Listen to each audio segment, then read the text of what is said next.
was us against the world. What we were attempting to do was pay the nation's top producers better. That put me on the hate list of every other real estate company. The brokers did not like the idea of making the agents the heroes of the organization. We figured that the agent was doing all the work and taking most of the risk, and yet only getting half of the compensation. High commission split was a big part of what we had going for us in the beginning. The advantage of that was that you would attract the full-time, experienced producers in the business.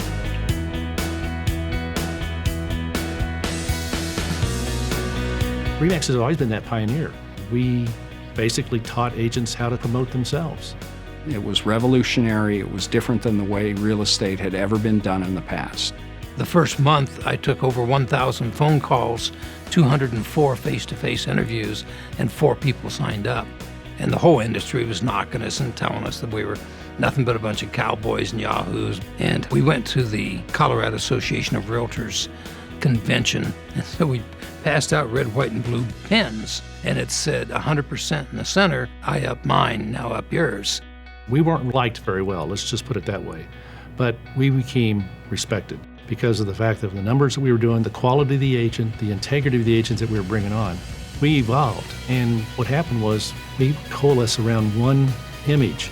We had 2 owners of the Remax franchise in Albuquerque, and the Albuquerque Balloon Festival was just taking off. At the same time, the regional owners had a meeting in Chicago, and we looked up at the TV, and there's the Remax balloon. Nobody wanted it as a logo. It was just, isn't that cute, our balloons up in the air? We took a silly little symbol and turned it into this massive icon of what professional real estate is supposed to be about. The early days of the company were fraught with a lot of financial difficulties. We had to sell a franchise in order to make payroll. We had to sell another franchise in order to pay the rent. It was just an absolutely terrible market.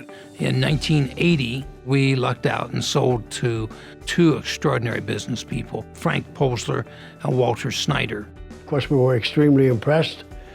They showed us the best of the best, and we thought we could repeat that in Ontario. We thought there was a great opportunity in the marketplace for this type of brand and this type of business model. Dave looked at my financial statement. He said, Frank, you're broke. I said, we'll make it work. They convinced us that they could do the job, and they totally turned the company around. Frank and Walter understood franchising. They fell in love with our concept. They opened the entire European continent for us, and overnight they revolutionized our company. In 1983, we did our first conference up in Northern Ontario. This guy flew in with his seaplane, and I said, Dave, you want to fly with us? No, he said, Gail, you go. The pilot made a mistake. The plane went into a stall spin, crashed into the trees. Killing the pilot and putting Gail and the other 2 passengers in the hospital for years. Originally, they told Dave that she would be lucky to make it through the night. Even if she does come out of it, she may be a vegetable. She may never be able to walk. She may never be able to talk. He read motivational books to her, even though she was in a coma. And the doctor said, son, she can't hear you. He said, I'm going to keep talking to her, and I'm going to sleep here, and I'm going to be with her until she gets well. When she finally went into the rehabilitation center after she got out of the coma, they said that her hopes of ever walking were not very good. And she looked at the doctor and she said, I will walk out of here. I can remember her appearing at the convention, this frail 95-pound, head-shaved wisp of a woman in a wheelchair. And she stood up in that wheelchair and waved with her other arm in a sling. Not a dry eye in the place. That she wouldn't let it take her down. And I think that ignited all of us to work even harder and harder.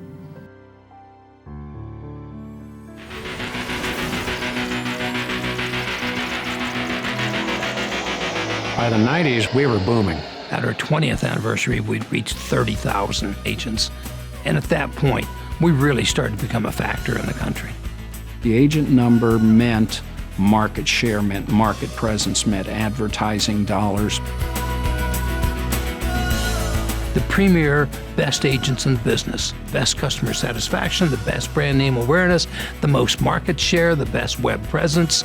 All these things are the Remax brand. The 90s were impacted by technology, and Remax was in the forefront of that. We became the first real estate company to have a satellite TV network.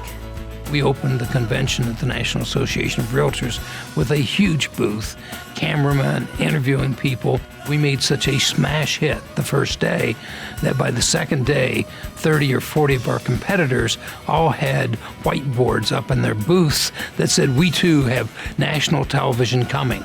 We had the tools to help make agents and brokers more successful than they had ever been in the past. Our national company, our regional companies, our broker owners. We are all specialists in providing products and services to help top producers become more successful. We are totally devoted to the top producer. By the time 2000 rolled around, Remax was the significant player in the real estate industry in all of North America. We went from country to country and started seeing the immediate success. We were established. We were the go-to company. We had a national presence in the media. It was inevitable we'd become number one. Remax survived the difficult markets for the same reason that we prospered in the very good markets. We said, batten down the hatches. This is going to be the toughest one we've ever seen. Dave, being the visionary that he is, realized what agents needed to do was change the focus of their business. First, we saw the unbelievable number of foreclosures and REOs coming and said, you've got to prove to bankers you can handle REOs. It's going to be the business we have. We started teaching the CDPE course and pushed the short sales. We went to Fannie, Freddie, FDIC, Treasury, and HUD. We helped them rewrite the short sale rules. So we embraced the changes. If you have a company that's built with the very best brokers and the very best agents, it's going to prosper. To be affiliated with the best agents, the best broker owners and managers, it's been the best 40 years of my life. There's no words to explain how much we appreciate the real estate agents and broker owners that work with us. They built this company. It was a passion for the organization. It was an absolute love for the people at Remax, and we never lost our focus.